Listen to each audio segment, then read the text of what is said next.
सभी छोटे बड़े श्रोताओं को सुनीता भटनागर का प्यार भरा नमस्कार। ऑडियो स्टोरीज के हमारे चैनल कहानी जगत में आप सभी का स्वागत है। हिंदी कहानियों की श्रृंखला में आइए आज सुनते हैं मोहन राकेश जी द्वारा रचित कहानी एक और जिंदगी। और उस एक क्षण के लिए प्रकाश के हृदय की धड़कन जैसे रुकी रही।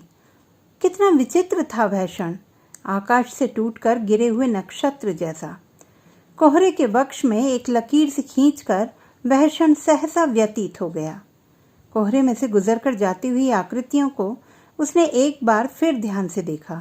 क्या यह संभव था कि व्यक्ति की आंखें इस हद तक उसे धोखा दें? तो वो जो कुछ देख रहा था वह यथार्थ ही नहीं था। कुछ ही क्षण पहले जब वह कमरे से निकलकर बालकनी पर आया था तो क्या उसने कल्पना में भी यह सोचा था कि आकाश के ओर छोर तक फैले हुए कोहरे में गहरे पानी की निचली सतह पर तैरती हुई मछलियों जैसी जो आकृतियां नजर आ रही हैं, उनमें कहीं वे दो आकृतियां भी होंगी? मंदिर वाली सड़क से आते हुए दो कुहरीले रंगों पर जब उसकी नजर पड़ी तब भी क्या उसके मन में कहीं ऐसा अनुमान जागा था? फिर भी न जाने क्यों उसे लग रहा था जैसे बहुत समय से, बल्कि कई दिनों से वह उनके वहां से गुजरने की प्रतीक्षा कर रहा हो, जैसे कि उन्हें देखने के लिए ही वह कमरे से निकलकर बालकनी पर आया हो और उन्हीं को ढूंढती हुई उसकी आंखें मंदिर वाली सड़क की तरफ मुड़ी हों। यहाँ तक कि उस धानी आंचल और नीली नेकर के रंग भी जैसे उसके जाने पहचाने हुए हों और कोहरे के विस्तार में वह उन दो रंगों को ही खोज रहा हो। वैसे उन आकृतियों के बालकनी के नीचे पहुंचने तक उसने उन्हें पहचाना नहीं था, परंतु एक क्षण में सहसा वे आकृतियां इस तरह उसके सामने स्पष्ट हो उठी थीं जैसे जड़ता के क्षण में अवचेतन की गहराई में डूबा हुआ कोई एक विचार एकाएक चेतना की सतह पर कौंध गया हो। नीली नेकर वाले आकृति ने घूमकर पीछे की तरफ देखा। क्या उसे भी कोहरे में किसी की खोज थी? और किसकी? प्रकाश का मन हुआ कि उसे आवाज दे, मगर उसके गले से शब्द नहीं निकले।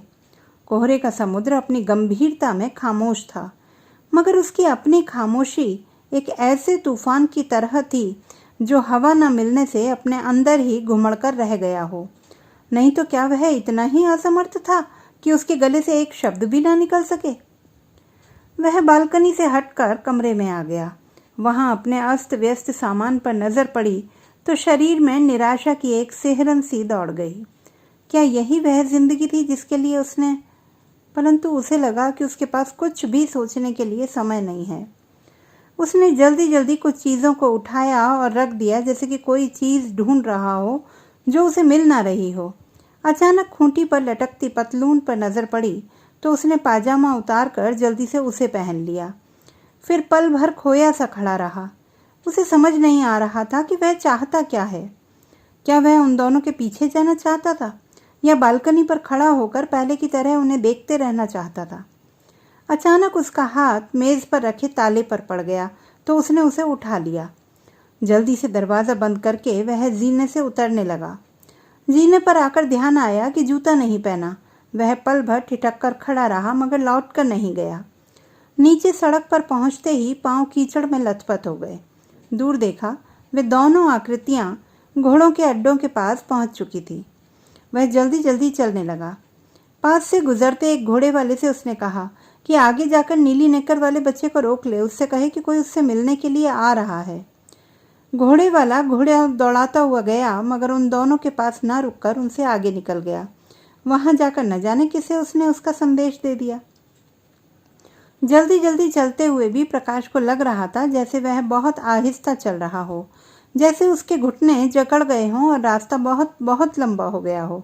उसका मन इस आशंका से बेचैन था कि उसके पास पहुंचने तक वे लोग घोड़ों पर सवार होकर वहां से चल ना दें और जिस दूरी को वह नापना चाहता था वह ज्यों की त्यों ना बनी रह जाए।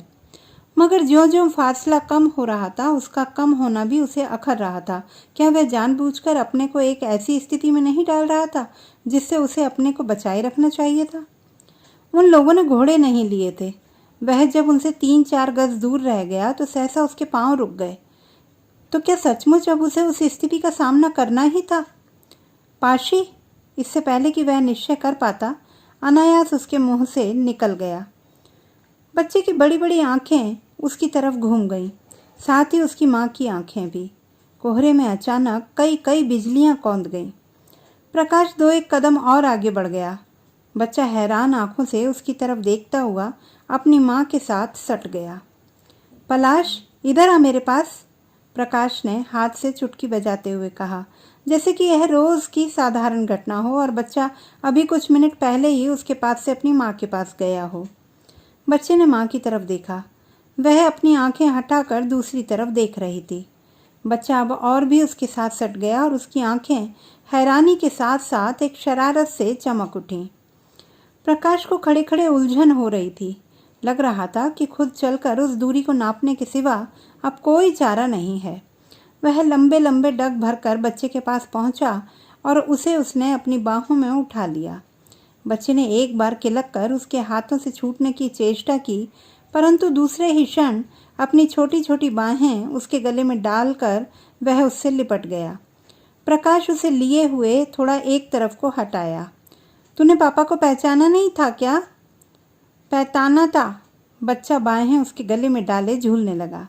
तो तू झट से पापा के पास आया क्यों नहीं? नहीं आया, कहकर उस बच्चे ने उसे चूम लिया। तू आज ही यहाँ आया है? नहीं, कल आया था। अभी रहेगा या आज ही लौट जाएगा? अभी 3-4 दिन रहूँगा। तो पापा के पास मिलने आएगा ना? आऊँगा। प्रकाश ने एक बार उसे अच्छी तरह अपने साथ सटाकर चूम लिया तो बच्चा किलक कर उसके माथे, आंखों और गालों को जगह जगह चूमने लगा। कैसा बच्चा है? पास खड़े एक कश्मीरी मजदूर ने सिर हिलाते हुए कहा। तुम कहाँ लेते हो? बच्चा बाहें उसी तरह उसकी गर्दन में डाले जैसे उसे अच्छी तरह देखने के लिए थोड़ा पीछे को हट गया। वहाँ, प्रकाश ने दूर अपनी बालकनी की तरफ इशारा किया। तू कब तक वहाँ आएगा? अभी ऊपर जाकर दूध पीऊँगा, उसके बाद तुम्हारे पास आऊँगा। बच्चे ने अब अपनी माँ की तरफ देखा और उसकी बाहों से निकलने के लिए मचलने लगा। मैं वहाँ बालकनी में कुर्सी डालकर बैठा रहूँगा और तेरा इंतज़ार करूँगा। बच्चा बाहों से उतरकर अपनी माँ की तरफ भाग गया तो प्रकाश ने पीछे से कहा। क्षण भर के लिए उसकी आंखें बच्चे की माँ से मिल गईं, परंतु अगले ही क्षण दोनों दूसरी तरफ देखने लगे। बच्चा जाकर माँ की टांगों से लिपट गया। वह कोहरे के पार देवदारों की धुंधली रेखाओं को देखती हुई बोली, तुझे दूध पीकर आज खिलन मर्ग नहीं चलना है? नहीं, बच्चे ने अब उसकी टांगों के सहारे उछलते हुए सपाट जवाब दिया। मैं दूध पीकर पापा के पास जाऊंगा। 3 दिन 3 रातों से आकाश घिरा था। कोहरा धीरे धीरे इतना घना हो गया था कि बालकनी से आगे कोई रूप, कोई रंग नजर नहीं आता था। आकाश की पारदर्शिता पर जैसे गाढ़ा सफेदा पोत दिया गया था। ज्यों-ज्यों वक्त बीत रहा था, कोहरा और घना होता जा रहा था। कुर्सी पर बैठे हुए प्रकाश को किसी किसी क्षण महसूस होने लगता जैसे वह बालकनी पहाड़ियों से घिरे खुले विस्तार में न होकर अंतरिक्ष के किसी रहस्यमय प्रदेश में बनी हो। नीचे और ऊपर केवल आकाश ही आकाश हो। अतल में बालकनी की सत्ता अपने में पूर्ण और स्वतंत्र एक लोक की तरह हो। उसकी आंखें इस तरह एकटक सामने देख रही थीं जैसे आकाश और कोहरे में उसे कोई अर्थ ढूंढना हो, अपनी बालकनी के वहां होने का रहस्य जानना हो। कोहरे के बादल कई कई रूप लेकर हवा में इधर उधर भटक रहे थे। अपनी गहराई में फैलते और सिमटते हुए वे अपनी थाह नहीं पा रहे थे। बीच में कहीं कहीं देवदारों की फुनगियां एक हरी लकीर की तरह बाहर निकली थीं, कोहरीले आकाश पर लिखी गई एक अनिश्चित सी लिपि जैसी। देखते देखते वह लकीर भी गुम हुई जा रही थी। कोहरे का उफान उसे भी रहने नहीं देना चाहता था। लकीर को मिटते देखकर प्रकाश के स्नायुओं में एक तनाव सा भर रहा था, जैसे किसी भी तरह वह उस लकीर को मिटने से बचा लेना चाहता हो।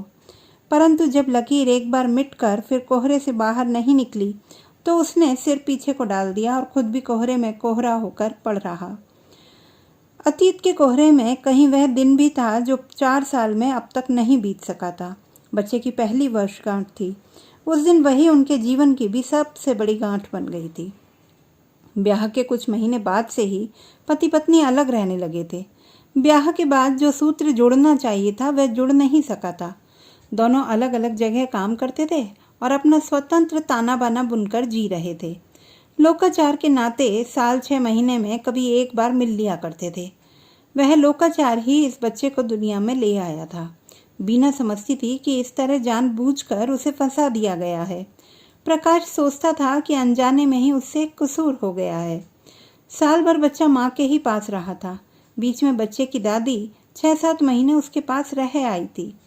पहली वर्षगांठ पर बीना ने लिखा था कि वह बच्चे को लेकर अपने पिता के पास लखनऊ जा रही है, वहीं पर बच्चे के जन्मदिन की पार्टी देगी। प्रकाश ने उसे ताड़ दिया था कि वह भी उस दिन लखनऊ आएगा, अपने एक मित्र के यहाँ हजरतगंज में ठहरेगा। अच्छा होगा कि पार्टी वहीं दी जाए। लखनऊ के कुछ मित्रों को भी उसने सूचित कर दिया था कि बच्चे की वर्षगांठ के अवसर पर वे उसके साथ चाय पीने के लिए आएं। उसने सोचा था कि बीना उसे स्टेशन पर मिल जाएगी, परंतु वह नहीं मिली। हजरतगंज पहुंचकर नहा धो चुकने के बाद उसने बीना के पास संदेश भेजा कि वह पहुंच गया है। कुछ लोग 4:30-5 बजे चाय पीने आएंगे। इससे पहले वह बच्चे को लेकर जरूर वहां आ जाए। मगर 5 बजे, 6 बजे, 7 बज गए, बीना बच्चे को लेकर नहीं आई। दूसरी बार संदेश भेजने पर पता चला कि वहां उन लोगों की पार्टी चल रही है। बीना ने कहला भेजा कि बच्चा 8 बजे तक खाली नहीं होगा, इसलिए वह अभी उसे लेकर नहीं आ सकती। प्रकाश ने अपने मित्रों को चाय पिलाकर विदा कर दिया। बच्चे के लिए खरीदे हुए उपहार बीना के पिता के यहाँ भेज दिए गए। साथ में यह संदेश भी भेजा कि बच्चा जब भी खाली हो उसे थोड़ी देर के लिए उसके पास ले आया जाए। मगर 8 के बाद 9 बजे, 10 बजे, 12 बज गए, पर बीना ना तो खुद बच्चे को लेकर आई, ना ही उसने उसे किसी और के साथ भेजा। वह रात भर सोया नहीं। उसके दिमाग को जैसे कोई छैनी से छीलता रहा। सुबह उसने फिर बीना के पास संदेश भेजा। इस बार बीना बच्चे को लेकर आ गई। उसने बताया कि रात को पार्टी देर तक चलती रही, इसलिए उसका आना संभव नहीं हुआ। अगर सचमुच उसे बच्चे से प्यार था तो उसे चाहिए था कि उपहार लेकर खुद उनके यहाँ पार्टी में चला आता। उस दिन सुबह से शुरू हुई बातचीत आधी रात तक चलती रही। प्रकाश बार बार कहता रहा, बीना, मैं इसका पिता हूँ, उस नाते मुझे इतना अधिकार तो है ही कि मैं इसे अपने पास बुला सकूं। परंतु बीना का उत्तर था, आपके पास पिता का दिल होता तो आप पार्टी में ना आ जाते। यह तो एक आकस्मिक घटना ही है कि आप इसके पिता हैं। बीना, वह फटी फटी आंखों से उसके चेहरे की तरफ देखता रह गया। मैं नहीं समझ पा रहा कि तुम दरअसल चाहती क्या हो। मैं कुछ भी नहीं चाहती। आपसे मैं क्या चाहूँगी? तुमने सोचा है कि तुम्हारे इस तरह के व्यवहार से बच्चे का क्या होगा? जब हम अपने बारे में ही कुछ नहीं सोच सके तो इसके बारे में क्या सोचेंगे? क्या तुम पसंद करोगे कि बच्चे को मुझे सौंप दो और खुद स्वतंत्र हो जाओ? इसे आपको सौंप दूं? बीना के स्वर में वितृष्णा गहरी हो गई। किस चीज़ के भरोसे? कल को आपकी जिंदगी क्या होगी यह कौन कह सकता है? बच्चे को उस अनिश्चित जिंदगी के भरोसे छोड़ दूं? इतनी मूर्ख नहीं हूं मैं। तो क्या तुम यही चाहोगी कि इसका फैसला करने के लिए अदालत में जाया जाए? आप अदालत में जाना चाहें तो मुझे कोई एतराज नहीं है। ज़रूरत पड़ने पर मैं सुप्रीम कोर्ट तक आपसे लड़ूंगी। आपका बच्चे पर कोई हक नहीं है। बच्चे को पिता से ज़्यादा माँ की ज़रूरत होती है। कई दिन, कई सप्ताह वह मन ही मन संघर्ष करता रहा। जहाँ उसे दोनों न मिल सकें वहाँ माँ तो उसे मिलनी ही चाहिए। अच्छा है, मैं बच्चे की बात भूल जाऊँ और नए सिरे से अपनी ज़िंदगी शुरू करने की कोशिश करूँ। मगर फिजूल की भावुकता में कुछ नहीं रखा है। बच्चे अच्छे तो होते ही रहते हैं। संबंध विच्छेद करके फिर से ब्याह कर लिया जाए तो घर में और बच्चे हो जाएंगे। मन में इतना ही सोच लेना कि इस बच्चे के साथ कोई दुर्घटना हो गई थी। सोचने साचने में दिन, सप्ताह और महीने निकलते गए। मन में आशंका उठती, क्या सचमुच पहले की जिंदगी को मिटाकर इंसान नए सिरे से जिंदगी शुरू कर सकता है? जिंदगी के कुछ वर्षों को वह एक दुस्वप्न की तरह भूलने का प्रयत्न कर सकता है? कितने इंसान हैं जिनकी जिंदगी कहीं ना कहीं किसी न किसी दोराहे से गलत दिशा की तरफ भटक जाती है। क्या उचित यह नहीं कि इंसान उस रास्ते को बदल कर अपने को सही दिशा में ले आए? आखिर आदमी के पास एक ही तो जिंदगी होती है, प्रयोग के लिए भी और जीने के लिए भी। तो क्यों आदमी एक प्रयोग की असफलता को जिंदगी की असफलता मान ले? कोर्ट में कागज पर हस्ताक्षर करते समय छत के पंखे से टकराकर एक चिड़िया का बच्चा नीचे आ गिरा। हाय, चिड़िया मर गई, किसी ने कहा। मरी नहीं, अभी जिंदा है, कोई और बोला। चिड़िया नहीं है, चिड़िया का बच्चा है, किसी तीसरे ने कहा। नहीं चिड़िया है, नहीं चिड़िया का बच्चा है, इसे उठाकर बाहर हवा में छोड़ दो। नहीं, यहीं पड़ा रहने दो, बाहर इसे कोई बिल्ली बिल्ली खा जाएगी। पर यह यहाँ आया किस तरह? जाने किस तरह, रोशनदान के रास्ते आ गया होगा। बेचारा कैसे तड़प रहा है। शुक्र है पंखे ने इसे काट नहीं दिया। काट दिया होता तो बल्कि अच्छा था। अब इस तरह लुंजे पंखों से बेचारा क्या जिएगा। तब तक पति पत्नी दोनों ने कागज पर हस्ताक्षर कर दिए थे। बच्चा उस समय कोर्ट के अहाते में कौवों के पीछे भागता हुआ किलकारियां भर रहा था। वहां आसपास धूल उड़ रही थी और चारों तरफ मटियाली सी धूप फैली हुई थी। फिर दिन, सप्ताह और महीने, 2.5 साल गुजर जाने पर भी वह फिर से जिंदगी शुरू करने की बात तय नहीं कर पाया था। उस बीच बच्चा 3 बार उससे मिलने के लिए आया था। वह नौकर के साथ आता और दिन भर उसके पास रहकर अंधेरा होने पर लौट जाता। पहली बार वह उससे शर्माता रहा था, मगर बाद में उससे हिल मिल गया था। वह बच्चे को लेकर घूमने चला जाता, उसे आइसक्रीम खिलाता, खिलौने ले देता। बच्चा जाने के वक्त हट करता, अभी नहीं दाऊंगा, दूध पीतल दाऊंगा, थाना थातल दाऊंगा। इस तरह जब बच्चा बातें करता तो उसके अंदर कोई चीज़ दुखने लगती। उसका मन होता था कि नौकर को झिड़क कर वापस भेज दे और बच्चे को कम से कम रात भर के लिए अपने पास रख ले। जब नौकर बच्चे से कहता, बाबा चलो अब देर हो रही है, तो उसका मन एक हताश आवेश से कांपने लगता और बहुत मुश्किल से वह अपने को संभाल पाता। आखिरी बार बच्चा रात के 9 बजे तक रुका रह गया तो एक अपरिचित व्यक्ति उसे लेने के लिए चला आया। बच्चा उस समय उसकी गोदी में बैठा खाना खा रहा था। देखिए, अब बच्चे को भेज दीजिए, इसे बहुत देर हो गई, उस अजनबी ने कहा। आप देख रहे हैं बच्चा खाना खा रहा है। उसका मन हुआ कि मुक्का मारकर उस आदमी के दांत तोड़ दे। हाँ हाँ, आप खाना खिला लीजिए, अजनबी ने उदारता के साथ कहा। मैं नीचे इंतज़ार कर रहा हूँ। गुस्से के मारे उसके हाथ इस तरह कांपने लगे कि उसके लिए बच्चे को खाना खिलाना असंभव हो गया। जब नौकर बच्चे को लेकर चला गया तो उसने देखा कि बच्चे की टोपी वहीं रह गई है। वह टोपी लिए हुए दौड़कर नीचे पहुंचा तो देखा नौकर और अजनबी के अलावा बच्चे के साथ कोई और भी है, उसकी माँ। वे लोग 40-50 गज आगे चल रहे थे। उसने नौकर को आवाज़ दी तो चारों ने मुड़कर एक साथ उसकी तरफ देखा। फिर नौकर टोपी लेने के लिए लौट आया और शेष तीनों आगे चलने लगे। उस रात कंबल में मुंह सिर लपेट कर वह देर तक रोता रहा। तब नए सिरे से फिर वही सवाल उसके मन में उठने लगा, क्यों वह अपने को इस अतीत से पूरी तरह मुक्त क्यों नहीं कर लेता? अगर बसा हुआ घर बार हो तो उसकी चहल पहल में वह इस दुख को भूल नहीं जाएगा। उसने अपने को इसीलिए तो बच्चे से अलग किया था कि अपनी जिंदगी को एक नया मोड़ दे सके। फिर इस तरह अकेली जिंदगी जीकर वह यह यंत्रणा किस लिए सह रहा है? परंतु नए सिरे से जिंदगी शुरू करने की कल्पना में सदा एक आशंका मिली रहती थी। वह जितना उस आशंका से लड़ता था वह उतनी ही और तीव्र हो उठती थी। जब उसका एक प्रयोग सफल नहीं हुआ तो कैसे कहा जा सकता था कि दूसरा प्रयोग सफल होगा?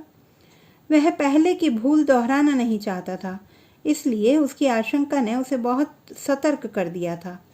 वह जिस किसी लड़की को अपनी भावी पत्नी के रूप में देखता, उसके चेहरे में उसे अपने पहले जीवन की छाया नजर आने लगती।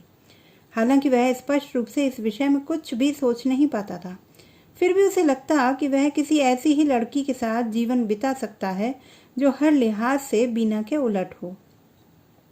बीना में बहुत अहंकार था। वह उसके बराबर पढ़ी लिखी थी, उससे ज्यादा कमाती थी। उसे अपनी स्वतंत्रता का बहुत मान था और उस पर भारी भी पड़ती थी। बातचीत भी वह खुले मर्दाना ढंग से करती थी। अब वह एक ऐसी लड़की चाहता था जो हर लिहाज से उस पर निर्भर करे और जिसकी कमजोरियां एक पुरुष के आश्रय की अपेक्षा रखती हों। कुछ ऐसी ही लड़की थी निर्मला, उसके मित्र कृष्ण जुनेजा की बहन। 2 बार उसने उस लड़की को जुनेजा के यहाँ देखा था। बहुत सीधी सी लड़की थी, साधारण पढ़ी लिखी थी और साधारण ढंग से ही रहती थी। 26-27 की होकर भी देखने में वह 18-19 से ज़्यादा की नहीं लगती थी। वह जुनेजा के घर की कठिनाइयों को जानता था। उन कठिनाइयों के कारण ही शायद इतनी उम्र तक उस लड़की की शादी नहीं हो सकी थी। जब निर्मला के साथ उसके ब्याह की बात उठाई गई तो उसे सचमुच लगा कि उसकी जिंदगी अब सही पटरी पर आ जाएगी। बात तय हो जाने के बाद उसे अपना आप काफी भरा भरा सा लगने लगा। हवा और आकाश में उसे एक और ही आकर्षण लगने लगा। निर्मला ब्याह कर घर में आई भी नहीं थी कि वह शाम को लौटते हुए फूलों की बेनियां खरीदकर घर लाने लगा। अपना पहला घर उसे छोटा लगने लगा, इसलिए उसने एक बड़ा घर ले लिया और नया फर्नीचर खरीदकर उसे सजा दिया। पास में ज्यादा पैसे नहीं थे, फिर भी कर्ज लेकर उसने निर्मला के लिए कितना कुछ बनवा डाला था। निर्मला हंसती हुई उसके घर में आई, मगर वह एक ऐसी हंसी थी जो हंसने का मौका न रहने पर भी थमने में नहीं आती थी। पहले कुछ दिन तो वह समझ नहीं सका कि वह हंसी क्या है। निर्मला कभी भी बिना बात के हंसना शुरू कर देती और देर तक हंसती रहती। वह हैरान होकर उसे देखता रहता। 3-4 साल के बच्चे भी वैसे ही आकस्मिक ढंग से हंसी नहीं हंसते थे जैसे वह हंसती थी। कोई उसके सामने गिर जाए या कोई चीज़ किसी के हाथ से गिरकर टूट जाए तो उसके लिए अपनी हंसी रोकना असंभव हो जाता था। ऐसे में लगातार 10-10 मिनट तक वह हंसी से बेहाल रहती। वह उसे समझाने की चेष्टा करता कि ऐसी बातों पर नहीं हंसा जाता तो निर्मला को और भी हंसी छूटती। वह उसे डांट देता तो वह उसी आकस्मिक ढंग से बिस्तर पर लेटकर हाथ पैर पटकती हुई रोने लगती, चिल्ला चिल्ला कर अपनी मरी हुई माँ को पुकारने लगती और अंत में बाल बिखेर कर देवी बन जाती और घर भर को शाप देने लगती। कभी अपने कपड़े फाड़ कर इधर उधर छिपा देती, अपने गहने जूतों के अंदर संभाल देती, कभी अपनी बाह पर फोड़े की कल्पना करके 2-2 दिन तक उसके दर्द से कराहती रहती और फिर सहसा स्वस्थ होकर कपड़े धोने लगती और सुबह से शाम तक कपड़े धोती रहती। जब मन शांत होता तो मुंह गोल किए वह अंगूठा चूसने लगती। उठते बैठते खाते पीते प्रकाश के सामने निर्मला के तरह तरह के रूप आते रहते और उसका मन एक अंधे कुएं में भटकने लगता। रास्ता चलते हुए उसके मन में एक शून्य सा घेराता और वह भौचक्का सा सड़क के किनारे खड़ा होकर सोचने लगता कि वह घर से क्यों आया है और कहाँ जा रहा है। उसका किसी से मिलने या कहीं भी आने जाने का मन ना होता। कई बार वह बिल्कुल जड़ होकर देर देर तक एक ही जगह खड़ा या बैठा रहता। एक बार सड़क पर चलते हुए वह खंबे से टकराकर नाली में गिर गया। एक बार बस पर चढ़ने की कोशिश में नीचे गिर जाने से उसकी बुशर्ट पीछे से फट गई और वह इससे बेखबर दूसरी बस में चढ़कर आगे चल दिया। उसे पता तब चला जब किसी ने रास्ते में उससे कहा, जेंटलमैन, तुम्हें घर जाकर कपड़े बदल लेने चाहिए। उसे लगता जैसे वह जी न रहा हो, अंदर ही अंदर घुट रहा हो। क्या यही वह जिंदगी थी जिसे जीने के लिए, जिसे पाने के लिए उसने इतने साल अपने आप से संघर्ष किया था? उसे गुस्सा आता कि जुनेजा ने उसके साथ ऐसा क्यों किया। उस लड़की को मानसिक अस्पताल में भेजने की जगह उसका ब्याह क्यों कर दिया। उसने जुनेजा को इस संबंध में कई पत्र लिखे, परंतु उसकी ओर से कोई उत्तर नहीं मिला। उसने जुनेजा को बुला भेजा तो वह आया भी नहीं।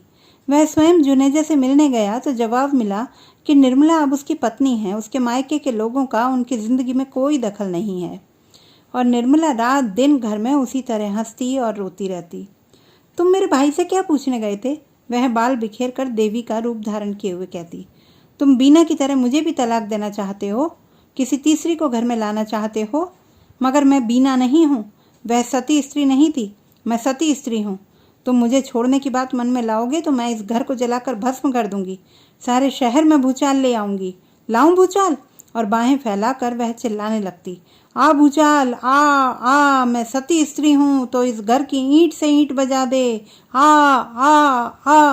वह उसे शांत करने की चेष्टा करता तो वह कहती, देखो, तुम मुझसे दूर रहो, मेरे शरीर को हाथ मत लगाओ, मैं सती स्त्री हूँ, देवी हूँ। तुम मेरा सतीत्व नष्ट करना चाहते हो, मुझे खराब करना चाहते हो। मेरा तुमसे ब्याह कब हुआ है? मैं तो अभी कंवारी हूँ, छोटी सी बच्ची हूँ। संसार का कोई भी पुरुष मुझे छू नहीं सकता।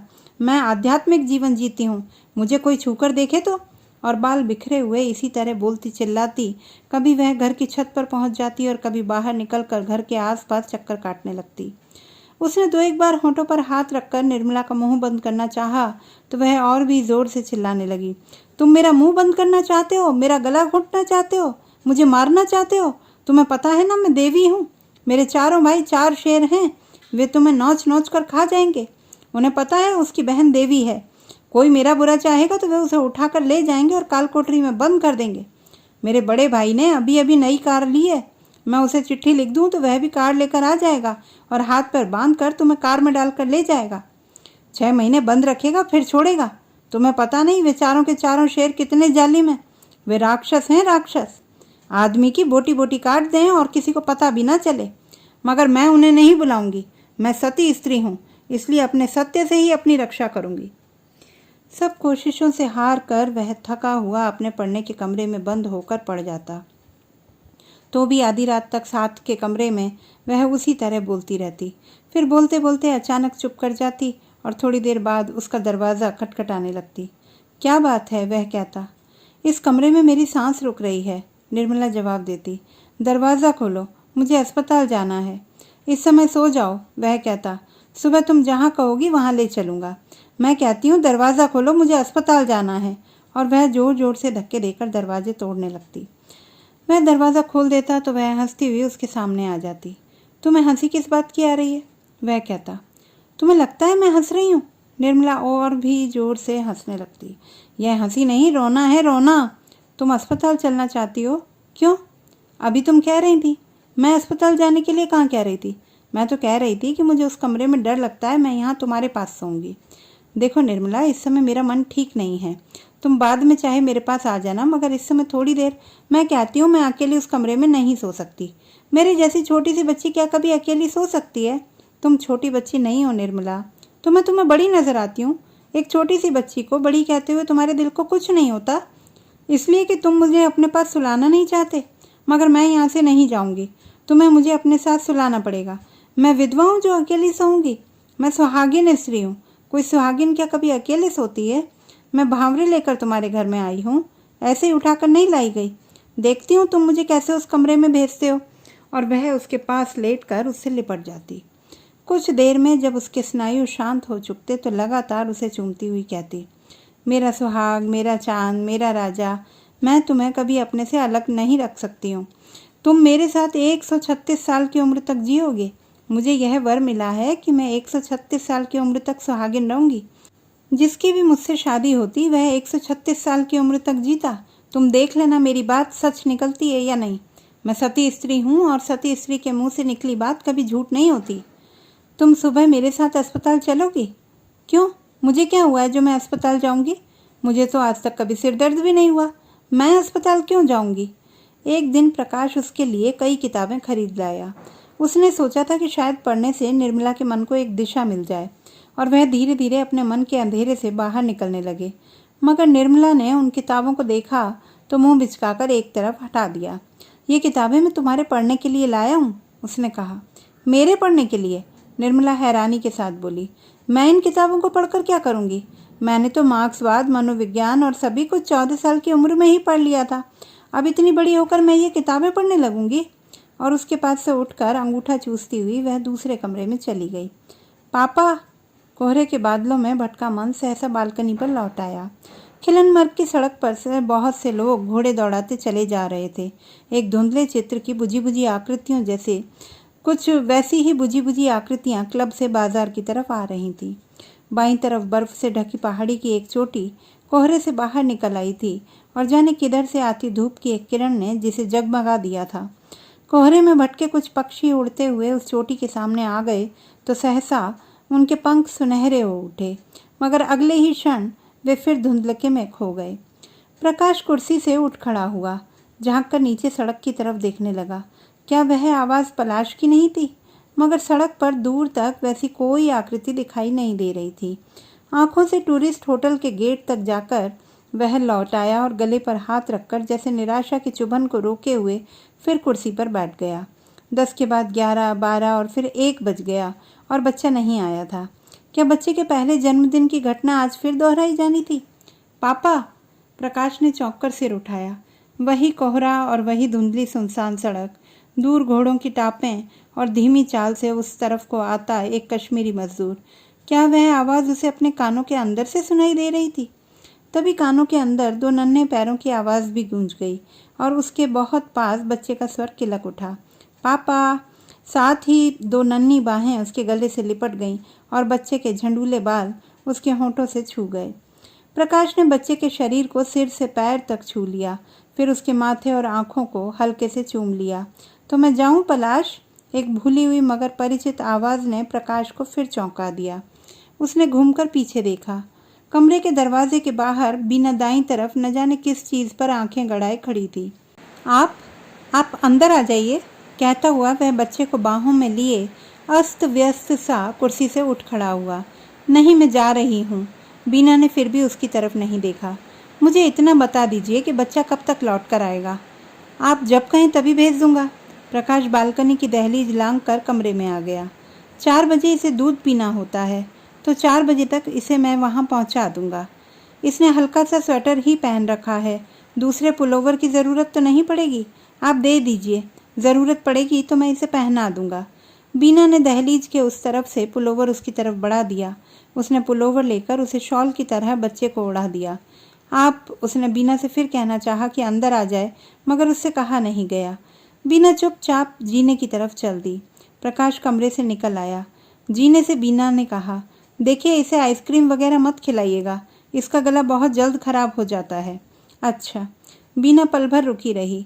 शायद उसे और भी कुछ कहना था, मगर फिर बिना कुछ कहे नीचे उतर गई। बच्चा प्रकाश की बाहों में उछलता हुआ हाथ हिलाता रहा। मम्मी टाटा टाटा। प्रकाश उसे लिए बालकनी पर लौट आया तो वह उसके गले में बाहें डालकर बोला, पापा मैं आइसक्रीम जरूर खाऊंगा। हाँ हाँ बेटे, प्रकाश उसकी पीठ पर हाथ फेरने लगा, जो तेरे मन में आए सो खाना। और कुछ देर वह अपने को, बालकनी को, यहाँ तक कि बच्चे को भी भूला हुआ सामने कोहरे में देखता रहा। कोहरे का पर्दा धीरे धीरे उठने लगा तो मीलों तक फैले हरियाली के रंगमंच की धुंधली रेखाएं स्पष्ट हो उठी। वे दोनों गोल्फ ग्राउंड पार करके क्लब की तरफ जा रहे थे। चलते हुए बच्चे ने पूछा, पापा आदमी की 2 टांगें क्यों होती हैं, 4 क्यों नहीं होती? प्रकाश ने चौंक कर उसकी तरफ देखा और कहा, अरे क्यों पापा? बच्चा बोला, अरे तुमने अरे क्यों कहा है? तू इतना साफ बोल सकता है तो अब तक तुतलाकर क्यों बोल रहा था? प्रकाश ने उसे बाहों में उठाकर एक अभियुक्त की तरह सामने कर लिया। बच्चा खिलखिलाकर हंसा। प्रकाश को लगा कि यह वैसी ही हंसी है जैसी कभी वह स्वयं हंसा करता था। बच्चे के चेहरे की रेखाओं से भी उसे अपने बचपन के चेहरे की याद हो आई। उसे लगा जैसे एकाएक उसका 30 साल पहले का चेहरा उसके सामने आ गया हो। वह खुद उस चेहरे के सामने एक अभियुक्त की तरह खड़ा हो। मम्मी तो ऐसे ही अच्छा लगता है, बच्चे ने कहा। क्यों? मेले को पता नहीं, तुम मम्मी से पूछ लेना। तेरी मम्मी तुझे जोर से हंसने से भी मना करती है। प्रकाश को वे दिन याद आए जब उसके खिलखिलाकर हंसने पर बिना कानों पर हाथ रख लिया करती थी। बच्चे की बाहें उसकी गर्दन के पास कस गईं। हाँ, वह बोला, मम्मी कहती है कि अच्छे बच्चे जोर से नहीं हंसते। प्रकाश ने उसे बाहों से उतार दिया।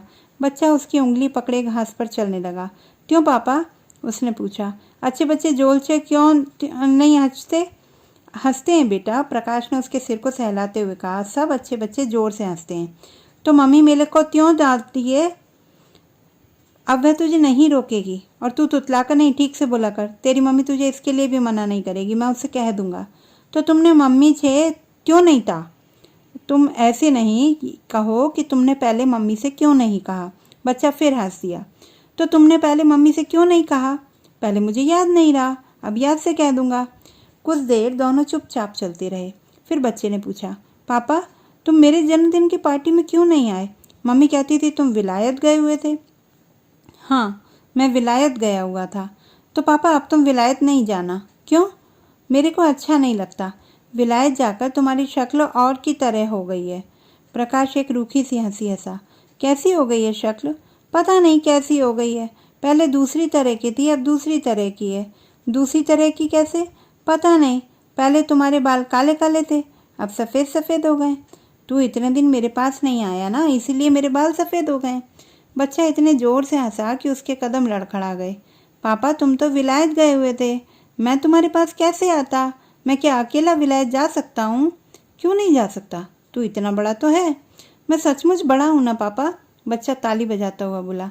तुम ये बात मम्मी से कह देना, वह कहती है मैं अभी बहुत छोटा हूँ। मैं छोटा नहीं हूँ ना पापा? नहीं, तू छोटा कहाँ है? प्रकाश मैदान में दौड़ने लगा। अच्छा भागकर मुझे पकड़। बच्चा अपनी छोटी छोटी टांगें पटकता हुआ दौड़ने लगा। प्रकाश को फिर अपने बचपन की याद आ गई। उसे दौड़ते देखकर तब एक बार किसी ने कहा था, अरे यह बच्चा कैसे टांगे पटक पटक कर दौड़ता है, इसे ठीक से चलना नहीं आता क्या? बच्चे की उंगली पकड़े प्रकाश क्लब के बार रूम में दाखिल हुआ। उसने बारमैन अब्दुल्ला ने उसे देखकर दूर से मुस्कुराया। साहब के लिए 2 बोतल बियर, उसने पास खड़े बैरे से कहा। साहब आज अपने साथ एक मेहमान को लाया है। बच्चे के लिए 1 गिलास पानी दे दो। प्रकाश ने काउंटर के पास रुककर कहा, इसे प्यास लगी है। खाली पानी? अब्दुल्ला बच्चे के गालों को प्यार से सहलाने लगा। और सब दोस्तों को तो साहब बियर पिलाता है और इस बेचारे को खाली पानी? और पानी की बोतल खोलकर वह गिलास में पानी डालने लगा। जब वह गिलास बच्चे के मुंह के पास ले गया तो बच्चे ने यह अपने हाथ में ले लिया। मैं अपने आप पीऊँगा, उसने कहा। मैं छोटा थोड़े ही हूँ, मैं तो बड़ा हूँ। तू बड़ा है? अब्दुल्ला हंसा। तब तो तुझे पानी देकर मैंने गलती की है। बड़े लोगों को तो मैं बियर ही पिलाता हूँ। बियर क्या होता है? बच्चे ने मुंह से गिलास हटाकर पूछा। बियर होता नहीं, होती है। अब्दुल्ला ने झुककर उसे चूम लिया। तुझे पिलाऊं क्या? नहीं, कहकर बच्चे ने अपनी बाहें प्रकाश की तरफ फैला दी। प्रकाश उसे लेकर ड्योढ़ी की तरफ चला तो अब्दुल्ला भी उन दोनों के साथ साथ बाहर चला आया। किसका बच्चा है साहब? उसने पूछा। मेरा लड़का है, कहकर प्रकाश बच्चे को सीढ़ी से नीचे उतारने लगा। अब्दुल्ला हंस दिया। साहब बहुत खुशदिल आदमी है, उसने कहा। क्यों? अब्दुल्ला हंसता हुआ सिर हिलाने लगा। आपका भी जवाब नहीं है। प्रकाश कुछ कहने को हुआ मगर अपने को रोककर बच्चे को लिए हुए आगे चल दिया। अब्दुल्ला ड्योढ़ी में रुककर पीछे से सिर हिलाता रहा। बैरा शेर मोहम्मद अंदर से निकल कर आया तो वह और भी खुलकर हंस दिया। क्या बात है, अकेला खड़ा कैसे हंस रहा है? शेर मोहम्मद ने पूछा। साहब का भी जवाब नहीं। अब्दुल्ला किसी तरह हंसी पर काबू पाकर बोला। किस साहब का जवाब नहीं है? उस साहब का। अब्दुल्ला ने प्रकाश की तरफ इशारा किया। उस दिन बोलता था कि इसने इसी साल शादी की है और आज बोलता है कि यह 5 साल का बाबा इसका लड़का है। जब आया था तो अकेला था और आज इसके लड़का भी हो गया। प्रकाश ने एक बार घूमकर तीखी नज़र से उसकी तरफ देख लिया। अब्दुल्ला एक बार फिर खिलखिला उठा। ऐसा खुशदिल आदमी मैंने आज तक नहीं देखा। पापा, हरी घास क्यों होती है, लाल क्यों नहीं होती? क्लब से निकलकर प्रकाश ने बच्चे को एक घोड़ा किराए पर ले दिया था। लेनिन मार्ग को जाने वाली पगडंडी पर वह खुद उसके साथ साथ पैदल चल रहा था। घास के रेशमी फैलाव पर कोहरे का आकाश इस तरह झुका था जैसे अंदर की उमड़ती वासना उसे अपने को इस पर दबा देने के लिए विवश कर रही हो। बच्चा उत्सुक आंखों से आसपास की पहाड़ियों और उसके सामने से बहकर जाती पानी की पतली धार को देख रहा था। कभी कुछ क्षण वह अपने को भूला रहता, फिर अपने अंदर के किसी भाव से प्रेरित होकर काठी पर उछलने लगता। हर चीज़ का अपना रंग होता है, प्रकाश ने बच्चे की जांघ को हाथ से दबाए हुए कहा और कुछ देर खुद भी हरियाली के फैलाव में खोया रहा। हर चीज़ का अपना रंग क्यों होता है? क्योंकि कुदरत ने हर चीज़ को अपना रंग दिया है। कुदरत क्या होती है? प्रकाश ने झुककर उसकी जांघ को चूम लिया। कुदरत यह होती है, उसने कहा। जांघ पर गुदगुदी होने से बच्चा भी हंसने लगा। तुम झूठ बोलते हो, उसने कहा। क्यों? तुमको इसका पता ही नहीं है। अच्छा तो तू बता, घास का रंग हरा क्यों होता है? घास मिट्टी के अंदर से पैदा होती है, इसलिए इसका रंग हरा होता है। अच्छा, तुझे इसका पता कैसे चल गया? बच्चा उछलता हुआ लगाम को झटकने लगा। मेरे को मम्मी ने बताया था। प्रकाश के होंठों पर एक विकृत सी मुस्कुराहट आ गई। उसे लगा जैसे आज भी उसके और बीना के बीच एक द्वंद्व चल रहा हो और बीना उस द्वंद्व में उस पर भारी पड़ने की चेष्टा कर रही हो। तेरी मम्मी ने तुझे और क्या क्या बता रखा है? वह बोला। यह भी बता रखा है कि आदमी के 2 टांगें क्यों होती हैं और 4 क्यों नहीं। हाँ, मम्मी कहती थी कि आदमी के 2 टांगें इसलिए होती हैं कि वह आधा जमीन पर चलता है, आधा आसमान में। अच्छा। प्रकाश के होंठों पर हंसी और मन में उदासी की एक रेखा फैल गई। मुझे इसका पता नहीं था। तुमको तो किसी बात का भी पता नहीं है पापा, बच्चा बोला। इतने बड़े होकर भी पता नहीं है। घास, बर्फ और आकाश के रंग दिन में कई कई बार बदल जाते थे। बदलते रंगों के साथ मन भी और से और होने लगता था। सुबह उठते ही प्रकाश बच्चे के आने की प्रतीक्षा करने लगता। बार बार वह बालकनी पर जाता और टूरिस्ट होटल की तरफ देखता हुआ देर देर तक वहां खड़ा रहता। नाश्ता या खाना खाने जाने के लिए भी वह वहां से हटना नहीं चाहता था। उसे डर था कि बच्चा इस बीच वहां आकर लौट ना जाए। 3 दिन में उसे साथ लिए हुए वह कितनी ही बार घूमने के लिए गया था। उसके घोड़े के पीछे पीछे दौड़ा था और उसके साथ घास पर लौटता रहा था। बच्चा जानबूझकर रास्ते में कीचड़ में अपने पांव लथपथ कर लेता और होंठ बिसूर कर कहता, पापा पांव धो दो। वह उसे उठाए इधर उधर पानी ढूंढता फिरता।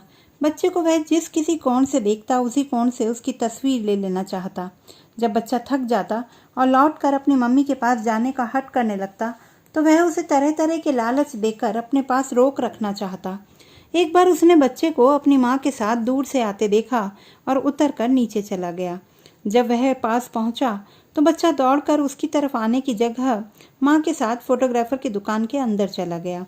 वह कुछ देर सड़क पर रुका रहा, फिर यह सोचकर ऊपर चला आया कि फोटोग्राफर की दुकान से निकलकर बच्चा अपने आप ऊपर आ जाएगा। मगर बालकनी पर खड़े खड़े उसने देखा कि बच्चा दुकान से निकलकर उस तरफ आने की बजाय हट के साथ अपनी माँ का हाथ खींचता हुआ उसे वापस टूरिस्ट होटल की तरफ ले जा रहा है। उसका मन हुआ कि फिर नीचे जाकर बच्चे को अपने साथ ले आए, मगर कोई चीज़ उसके पैरों को रोके रही और वह वहीं खड़ा उसे देखता रहा। शाम तक न जाने कितनी बार वह बालकनी पर आया और कितनी कितनी देर तक वहाँ खड़ा रहा। आखिर उससे रहा नहीं गया तो उसने नीचे जाकर कुछ चेरी खरीदी और बच्चे को देने के बहाने टूरिस्ट होटल की तरफ चल दिया। अभी वह टूरिस्ट होटल से कुछ फासले पर ही था कि बच्चा अपनी माँ के साथ बाहर आता दिखाई दिया, मगर उस पर नज़र पड़ते ही वह वापस होटल की गैलरी में भाग गया। प्रकाश जहाँ था वहीं खड़ा रहा। पल भर के लिए उसकी आंख बीना से मिली। उसे लगा कि बीना का चेहरा पहले से कुछ सांवला हो गया है और उसकी आंखों के नीचे स्याह दायरे उभर आए हैं। वह पहले से काफ़ी दुबली भी लग रही थी। कुछ पल रुके रहने के बाद प्रकाश आगे बढ़ गया और चेरी वाला लिफाफा बीना की तरफ बढ़ाकर खुश्क गले से बोला, यह मैं बच्चे के लिए लाया था। बीना ने लिफाफा ले लिया, मगर लेते हुए उसकी आंखें दूसरी तरफ मुड़ गईं। पलाश, उसने कुछ अस्थिर आवाज़ में बच्चे को पुकारा। यह ले, पापा तेरे लिए चेरी लाए हैं। मैं नहीं लेता, बच्चे ने गैलरी से कहा और भागकर और भी दूर चला गया। बीना ने एक असहाय नज़र बच्चे पर डाली और प्रकाश की तरफ देखकर बोली, कहता है मैं पापा से नहीं बोलूँगा। वह सुबह रुके क्यों नहीं, चले क्यों गए? प्रकाश बीना को उत्तर न देकर गैलरी में चला गया और कुछ दूर बच्चे का पीछा करके उसने उसे बाहों में उठा लिया। मैं तुमसे नहीं बोलूँगा, कभी नहीं बोलूँगा। बच्चा अपने को छुड़ाने की चेष्टा करता रहा। ऐसी क्या बात है? प्रकाश उसे पुचकारने की चेष्टा करने लगा। पापा से इस तरह नाराज़ होते हैं क्या? तुमने मेरी तस्वीरें क्यों नहीं देखी? कहाँ थी तेरी तस्वीरें? मुझे तो पता ही नहीं था। पता क्यों नहीं था? तुम दुकान के बाहर से ही तो चले गए थे। क्यों? अच्छा ला, पहले तेरी तस्वीरें देखें फिर घूमने चलेंगे। यह सुबह आपको दिखाने के लिए ही तस्वीरें लेने गया था, बीना के साथ खड़ी एक युवा स्त्री ने कहा। प्रकाश ने ध्यान नहीं दिया था कि उसके साथ कोई और भी है। तस्वीरें मेरे पास थोड़े ही ना हैं, उसी के पास है। सुबह फोटोग्राफर ने नेगेटिव दिखाए थे, पॉजिटिव वह अब इस वक्त देगा, उसी स्त्री ने फिर कहा। तो चल, पहले दुकान पर चलकर तेरी तस्वीरें ले लें, देखें तो सही कैसी हैं तस्वीरें। मैं मम्मी को साथ लेकर जाऊंगा, बच्चे ने उसकी बाहों में मचलते हुए कहा। हाँ हाँ, तेरी मम्मी भी साथ आ रही है, कहते हुए प्रकाश ने एक बार बीना की तरफ देख लिया। बीना होंठ दांतों में दबाए आंखें झपक रही थी। वह चुपचाप उसके साथ चल दी। फोटोग्राफर की दुकान में दाखिल होते ही बच्चा प्रकाश की बाहों से उतर गया और फोटोग्राफर से बोला, मेरे पापा को मेरी तस्वीरें दिखाओ। फोटोग्राफर ने तस्वीरें निकालकर मेज़ पर फैला दी तो बच्चा एक एक तस्वीर उठाकर प्रकाश को दिखाने लगा। देखो पापा, यह वहीं की तस्वीर है ना जहाँ से तुमने कहा था सारा कश्मीर नज़र आता है। और यह तस्वीर भी देखो जो तुमने मेरी घोड़े पर बैठे हुए उतारी थी। 2 दिन से बिल्कुल साफ बोल रहा है, बीना के साथ की युवा स्त्री ने कहा। कहता है पापा ने कहा है तू बड़ा हो गया है, इसलिए अब तुतलाकर मत बोला कर। प्रकाश कुछ न कहकर तस्वीरें देखता रहा, फिर 10 का एक नोट निकालकर फोटोग्राफर को देते हुए कहा, इसमें से आप अपने पैसे काट लीजिए। फोटोग्राफर पल भर असमंजस में उसे देखता रहा, फिर बोला, पैसे तो अभी आप ही के मेरी तरफ निकलते हैं। मैम साहब ने जो 20 रुपये दिए थे उनमें से 2-1 रुपये अभी बचते होंगे, कहें तो अभी हिसाब कर दूं? नहीं, रहने दीजिए, हिसाब बाद में हो जाएगा, कहकर प्रकाश ने नोट वापस जेब में रख लिया और बच्चे की उंगली पकड़े दुकान से बाहर निकल आया। कुछ कदम चलने पर पीछे से बीना का स्वर सुनाई दिया, यह आपके साथ घूमने जा रहा है? हाँ, प्रकाश ने थोड़ा चौंक कर पीछे देख लिया। मैं अभी थोड़ी देर बाद इसे वापस छोड़ जाऊंगा। देखिए, आपसे एक बात कहनी थी। कहिए। बीना पल भर कुछ सोचती हुई चुप रही, फिर बोली, इसे ऐसी कोई बात मत बताइएगा जिससे यह। प्रकाश को लगा जैसे कोई ठंडी चीज़ उसके स्नायुओं से छूट गई हो। उसकी आंखें झुक गईं और उसने धीरे से कहा, नहीं, मैं ऐसी कोई बात इससे नहीं कहूँगा। उसे खेद हुआ कि एक दिन पहले जब बच्चा हट करके कह रहा था कि पापा और पिताजी एक ही व्यक्ति को नहीं कहते, पापा को पापा कहते हैं और पिताजी मम्मी के पापा को, तो वह क्यों उसकी गलतफहमी दूर करने की कोशिश करता रहा था। वह अकेला बच्चे के साथ जब क्लब की सड़क पर चलने लगा तो कुछ दूर जाकर बच्चा सहसा रुक गया। हम कहाँ जा रहे हैं पापा? उसने पूछा। पहले क्लब चल रहे हैं, उसने कहा, वहाँ से घोड़ा लेकर आगे घूमने जाएंगे। नहीं, मैं वहाँ उस आदमी के पास नहीं जाऊँगा, कहकर बच्चा सहसा पीछे की तरफ चल दिया। किस आदमी के पास? वह जो वहाँ क्लब में था। मैं उसके हाथ से पानी भी नहीं पीऊँगा। क्यों? वह आदमी मुझे अच्छा नहीं लगता। प्रकाश पल भर बच्चे को देखता रहा, फिर उसकी तरफ मुड़ आया। हाँ, हम उस आदमी के पास नहीं चलेंगे, उसने कहा। मुझे भी वह आदमी अच्छा नहीं लगता। बहुत दिनों के बाद उस रात प्रकाश को गहरी नींद आई, ऐसी नींद जिसमें सपने दिखाई ना दें। उसके लिए लगभग भूली हुई चीज़ हो चुकी थी। फिर भी जागने पर उसे अपने में ताजगी का अनुभव नहीं हुआ। अनुभव हुआ एक खालीपन का, जैसे कोई चीज़ उसके अंदर उफनती रही हो, जो गहरी नींद सो लेने से चुप गई हो। रोज की तरह उठकर वह बालकनी पर गया। देखा आकाश साफ है। रात को सोया था तो बारिश हो रही थी, मगर उस धुले निखरे आकाश को देखकर आभास तक नहीं होता था कि कभी वहां बादल भी घिरे रहते थे। सामने की पहाड़ियां सुबह की धूप में धुलकर उजली हो उठी थी। प्रकाश काफी देर तक वहां खड़ा रहा, अपनी ताजगी में एक जड़ता का अनुभव करता हुआ। फिर दूर उठते बादल की तरह कोई चीज उसे अपने में उमड़ती हुई महसूस होने लगी और उसका मन एक दबी सी आशंका से सिहर गया। कहीं ऐसा तो नहीं कि वह बालकनी से हट आया। पिछली शाम बच्चे ने उसे बताया था, उसकी मम्मी कह रही थी कि दिन साफ हुआ तो वे लोग सुबह वहां से चले जाएंगे। रात को जैसी बारिश हो रही थी उससे सुबह तक आसमान खुलने की कोई संभावना नहीं लगती थी, इसलिए सोते वक्त वह इस तरफ से लगभग निश्चिंत था। मगर रात रात में आसमान का रूप बिल्कुल बदल गया था। तो क्या सचमुच आज भी लोग वहां से चले जाएंगे? उसने कमरे में बिखरे सामान को देखा। कुछ इन्हीं गिनी चीजें थीं। चाहा कि उन्हें सहेज दे, मगर किसी भी चीज को रखने उठाने को मन नहीं हुआ। बिस्तर को देखा, उसमें रोज से बहुत कम सलवटें थीं। लगा जैसे रात की गहरी नींद के लिए वह बिस्तर ही दोषी हो और गहरी नींद बरसते आकाश के साफ हो जाने के लिए। धीरे धीरे दोपहर की तरफ बढ़ने लगी। इससे उसके मन को कुछ सहारा मिला। वह चाह रहा था कि इसी तरह शाम हो जाए और फिर रात और बच्चा उसे विदा लेने न आए। मगर जब दोपहर भी ढलने लगी और बच्चा नहीं आया तो उसके मन में एक और आशंका सिर उठाने लगी। कहीं ऐसा तो नहीं कि उसकी मम्मी सुबह सुबह ही उसे लेकर वहां से चली गई हो? वह बार बार बालकनी पर जाता, एक धड़कती आशा लिए, बार बार टूरिस्ट होटल की सड़क पर नजर दौड़ाता और पहले से अधिक अस्थिर होकर कमरे में लौट आता। उसकी धमनियों में लहू की हर बूंद उत्कंठित और व्याकुल थी। उसने सुबह से कुछ खाया नहीं था, इसीलिए भूख भी उसे परेशान कर रही थी। कुछ देर बाद कमरा बंद करके वह खाना खाने चला गया। बड़े बड़े कोर निगल कर किसी तरह 2 रोटियां गले से उतारी और जल्दी से वापस चला आया। मगर उतनी देर भी कमरे से बाहर रहना उसे एक अपराध सा लग रहा था। लौटते हुए उसने सोचा कि उसे खुद जाकर टूरिस्ट होटल से पता कर लेना चाहिए। मगर सड़क की चढ़ाई चढ़ते हुए उसने दूर से देखा बीना बच्चे के साथ उसकी बालकनी के नीचे सड़क पर खड़ी थी। वह तेज तेज चलकर उनके पास पहुंच गया, मगर बच्चे ने उसकी तरफ नहीं देखा। वह अपनी माँ का हाथ खींचता हुआ किसी चीज के लिए हट कर रहा था। प्रकाश ने उसकी बाह हाथ में ले ली तो वह बाह छुड़ाने के लिए जमीन पर लौटने लगा। मैं तुम्हारे घर नहीं जाऊंगा, उसने लगभग चीख कर कहा। प्रकाश हचकचा गया और उसकी बाह छोड़कर जड़ सा खड़ा रहा। मुझसे नाराज है क्या? उसने बिना दोनों में से किसी की तरफ देखे पूछ लिया। मम्मी मेरे साथ ऊपर क्यों नहीं चलती? बच्चा उसी तरह चिल्लाया। प्रकाश और बीना की आंखें मिलने को हुई, मगर पूरी तरह नहीं मिल पाई। प्रकाश ने बच्चे की बाह फिर हाथ में ले ली और तटस्थ स्वर में बीना से कहा, आप भी आ जाइए ना। इसे आज जाने क्या हुआ? बीना को झुंझलाहट के साथ बोली। सुबह से बात बात पर तंग कर रहा है।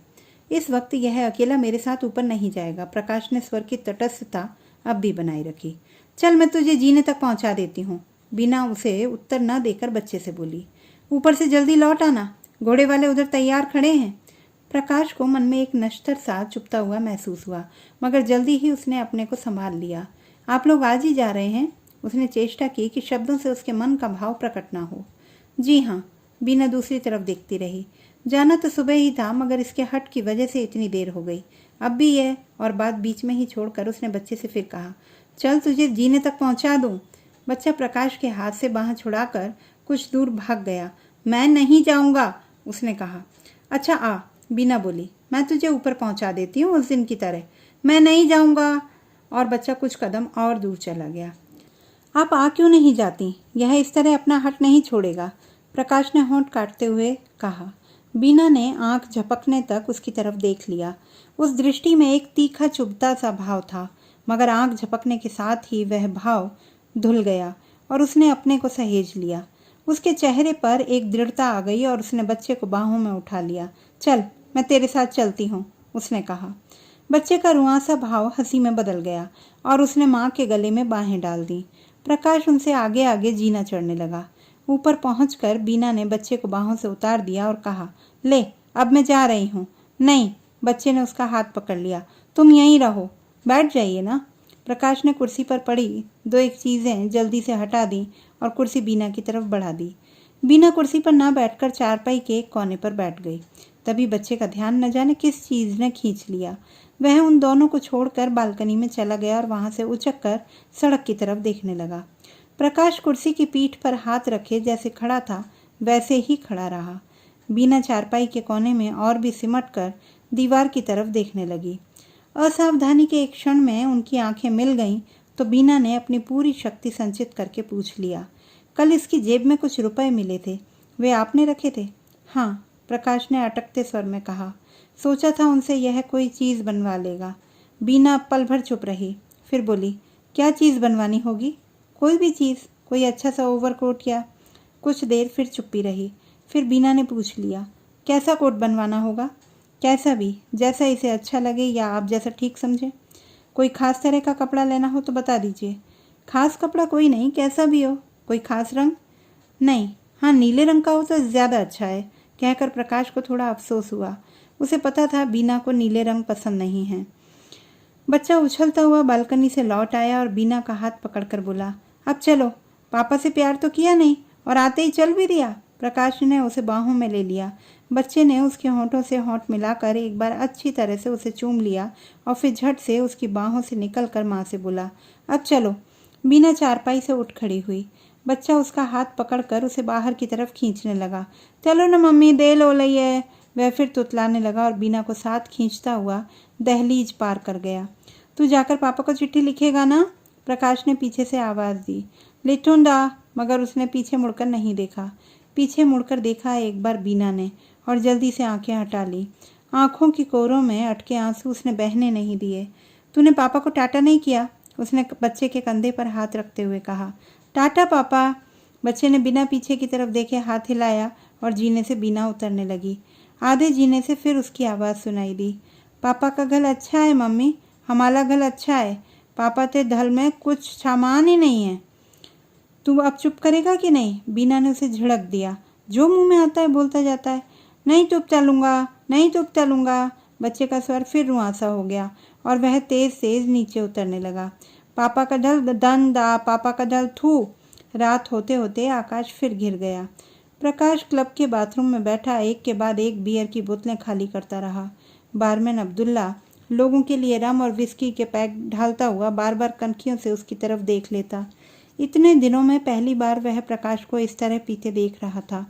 लगता है आज साहब ने कहीं से बड़ा माल मारा है, उसने एक आध बार शेर मोहम्मद से कहा। आगे कभी एक बोतल से ज़्यादा नहीं पीता था और आज 4-5 बोतलें पीकर भी बस करने का नाम नहीं ले रहा। शेर मोहम्मद ने सिर्फ मुंह बिचका दिया और अपने काम में लगा रहा। प्रकाश की आंखें अब्दुल्ला से मिली तो अब्दुल्ला मुस्कुरा दिया। प्रकाश कुछ क्षण तक इस तरह उसे देखता रहा जैसे वह आदमी ना होकर एक धुंधला सा साया हो, और सामने का गिलास परे सरकाकर उठ खड़ा हुआ।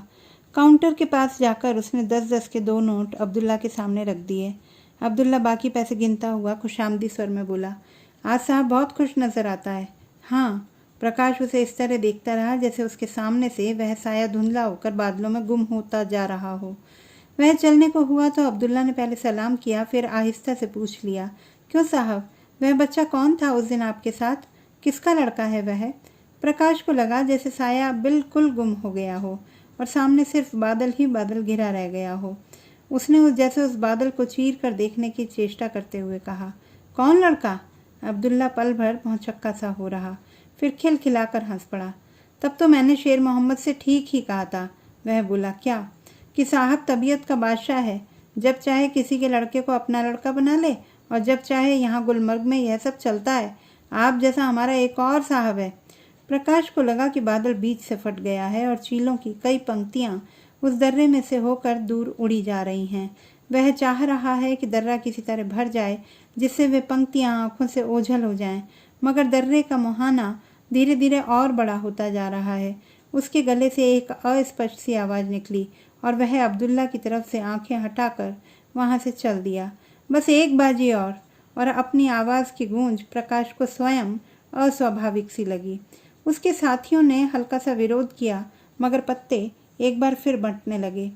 कार्ड रूम तब तक खाली हो चुका था।